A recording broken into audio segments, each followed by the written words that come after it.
What's going on, everyone? In this video, we're going to talk about building alternative structures and why they can supercharge your cash flow.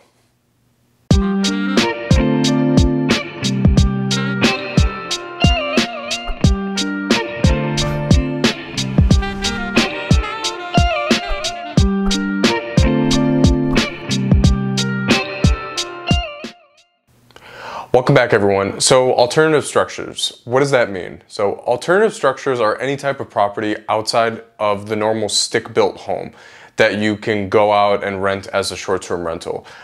Here I'm going to talk about mainly tiny houses, modular homes, A-frames, log cabins, tree houses, and different type of glamping sites. I want to start off by saying that I truly believe that these types of properties simply do better on places like Airbnb and VRBO. I'm seeing a lot of two things right now when it comes to purchasing vacation rentals. You have, one, people who are overpaying for properties because they find a vacation rental market that they want to go into and have the cash to compete for these properties. Two, I'm seeing a lot of people purchasing whatever's on the market in a short-term rental community and putting it on the short-term rental sites. These properties are simply homes that a family can live in full-time. So they're like competing against the people who will want to live in them full-time. These simple homes oversaturate a market, any specific market, and in my opinion, robs a potential guest of an experience of staying in a unique property. I'm a firm believer that the property that you are advertising should be unique. The property should be an experience in itself, not just a boring home that someone can sleep in for a night, like a normal hotel room. Shots fired. I'm going to split up the categories into two sections: permanent homes and non-permanent homes. The determining factor between these two is asking if the property that's being developed can obtain a certificate of occupancy. Modular homes, A-frames, log cabins, and tree houses can obtain a certificate of occupancy.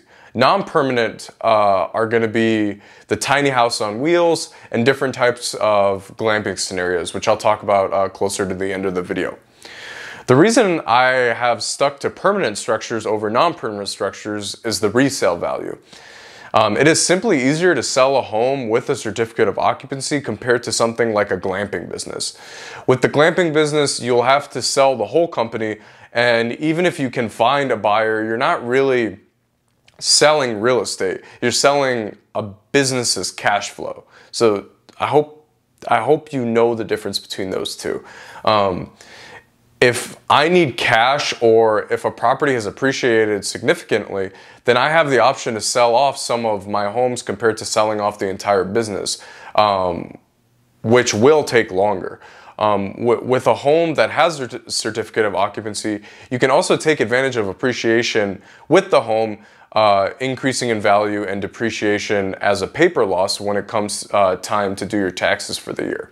Going the non-permanent route is usually the cheaper method. If you're cash strapped, then I would recommend doing the glamping or even the yurt route. But you should make it your goal to essentially build properties that are more permanent. And I've seen that across the board with a lot of people who started the glamping, is they did eventually use that as a stepping stone to get into like houses, like unique properties that are more permanent. So for the first category I'm going to talk about is non-permanent rentals. These include homes like tiny homes on wheels, yurts, and geodesic domes. Yurts and geodesic domes tend to fall under the same category, or another way of looking at this is like glorified camping. That's essentially what glamping means. When I first started, I wanted to find a tiny house on wheels, get some land and rent it out. What I quickly realized about tiny homes on wheels is they've gotten very expensive.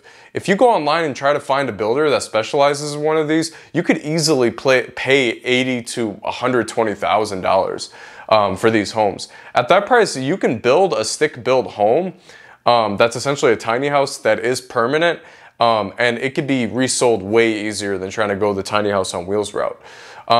With the tiny house, you also have to think about the zoning, because most places that have a popular vacation rental market will not allow this structure to sit in the same area for more than 180 days. Now that is my county. My county doesn't allow these types of like RV properties to sit in the same spot for 180 days. So it might be different where you live. These homes will also need water and a septic system too. 2 years ago, I spent about 6 months putting together a tiny house community. So the entire community would have been tiny houses on wheels. Until I got to the final numbers.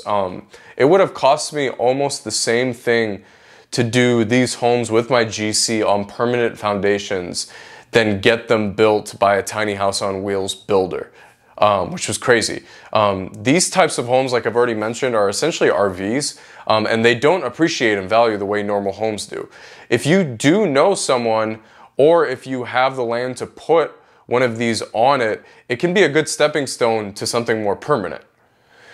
When it comes to glamping like yurts, teepees, and geodesic domes, I don't really have too much experience on this side of the business. I know there are a lot of people out there making a lot of money on these types of listings. There are many resources out there that teach how to do these right.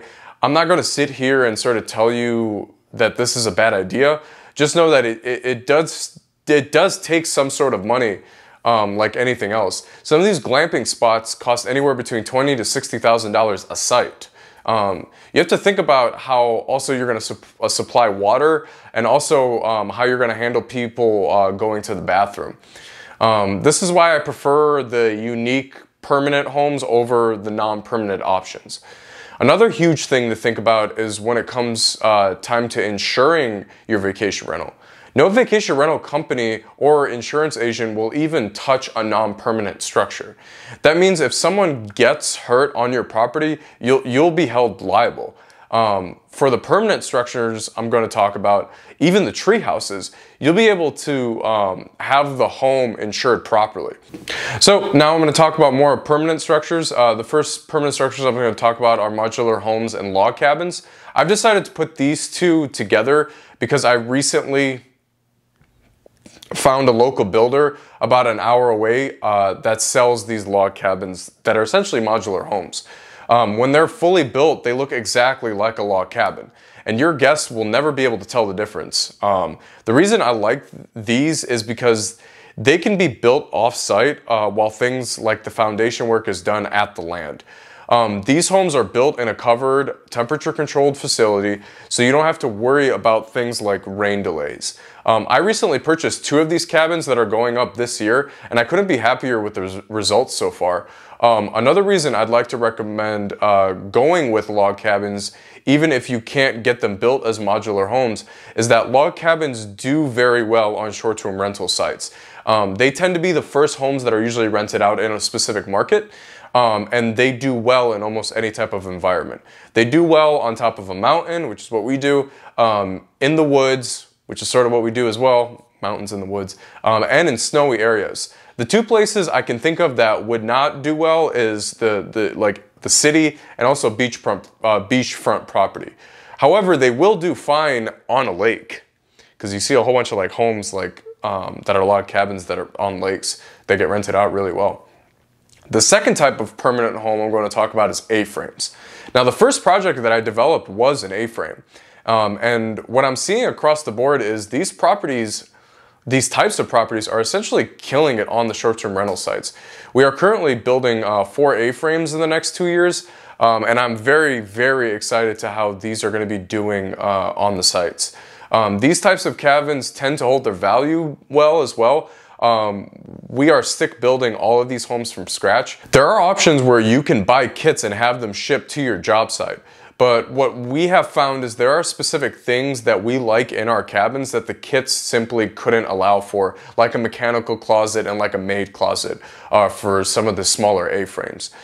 The process to build these homes is no different than a normal home you would build for yourself or your family, but the design and structure of the A-frame tends to draw more people in, and because of that, A-frames will book better than a normal home thrown onto an online channel. Lastly, my new favorite structure to build is a treehouse. According to the CEO of AirBNB, the most popular thing on Airbnb right now is a treehouse. My builder and I recently got to talking about how we could take the design and uniqueness of a treehouse and combine it with more traditional building methods so that the home can be permanently, it can be permanently situated and also permanent correctly, where it could receive like what I just mentioned, like a certificate of occupancy. What we realized was we could build the homes on stilts. These homes could pass with the permitting office here, and also our short-term rental insurance company will cover it and the guests, which is super cool. We would look and see which trees would stay around it so that it could maintain the look of a treehouse. These treehouses will have structural engineers that are a part of the entire process. We also are making sure that they are having running water, electricity, and internet. This is going to be one of my favorites because we are essentially building adult tree houses with all the creature comforts. Imagine the types of homes that you see right on the beach that are like elevated above the ground, like say if you're like on the coast. That's essentially what we're doing here, but we're building it in the woods on top of a mountain with a mountain view. The best part is these homes can be sold via traditional methods like with a real estate agent, and someone can qualify to purchase these homes or even build one of these homes the traditional way, which is crazy. Like you can qualify to purchase one of these homes with a traditional home loan, like a treehouse. Like you're purchasing a treehouse with a traditional home loan is what I'm trying to say, which is just fun to talk about. Alrighty, so I hope what I just talked about can give you a better example of the different alternative structures that you can list on the different short-term rental sites. There are countless of structures out there that you can choose from. The ones I mentioned were just the ones I've dealt with and seen. Whatever you do, just make sure it's unique. If it's unique and designed well, then I have no doubt that the home will do well. If you're serious about eventually building one of these cabins for yourself, then get on the different social media channels and look for different types of home ideas where you can draw inspiration from. If you have any questions, please feel free to leave them in the comments below. I answer all the questions that get left. I hope everyone is staying safe, and I'll see everyone on the next video.